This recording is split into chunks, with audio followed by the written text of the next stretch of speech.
Good afternoon. My name is Alex Barba, and my project was over tires. For my consumer decision-making process, I decided to interview two personal friends of mine. I specifically chose to interview two different people, male and female, as well from two different domestic and demographic backgrounds as well, to try to ensure and attempt to force a differentiation between my answers and their decision-making process.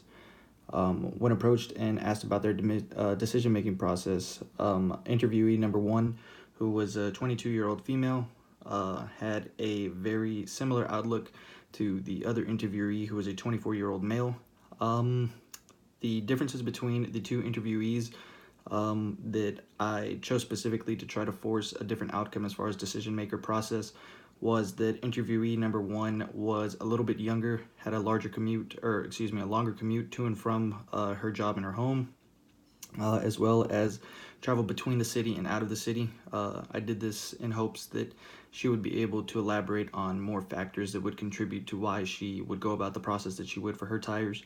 Interviewee number two was in the city compared to outside of the city and had a much shorter commute of around 5 miles compared to interviewee number one, whose commute was around 30 miles every day. The decision-making process, though, for both interviewees did come out to be fairly similar to each other. Both of them were very statistical in their analysis. Both of them did much research. Both of them seemed to have a consistent amount of brand loyalty to one particular tire brand in comparison to others.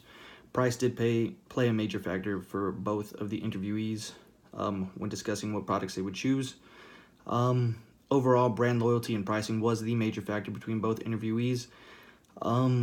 Other than that, the other major factors that really contributed to differences between both interviewees were location, availability, product statistics, product analysis, reviews of the products from other buyers in the area, some other statistical analysis that were performed independently by each buyer that were different.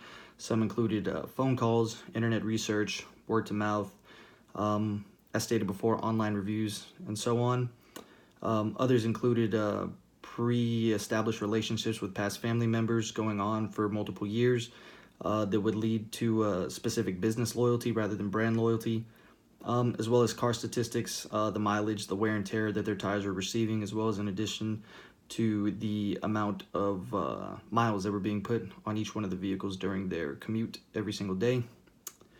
At the end of the interview, both interviewees were very evenly matched with their answers. Both of them seemed to share very similar characteristics about the demeanor that they used to go about the decision-making process, and both concluded that they were happy with the decision that they had made at the end of their process, seeing that it was for the factor of safety and for commuting, which would lead to more profit in their pocket later versus the amount of money that they had to spend on the product then and there. Thank you very much.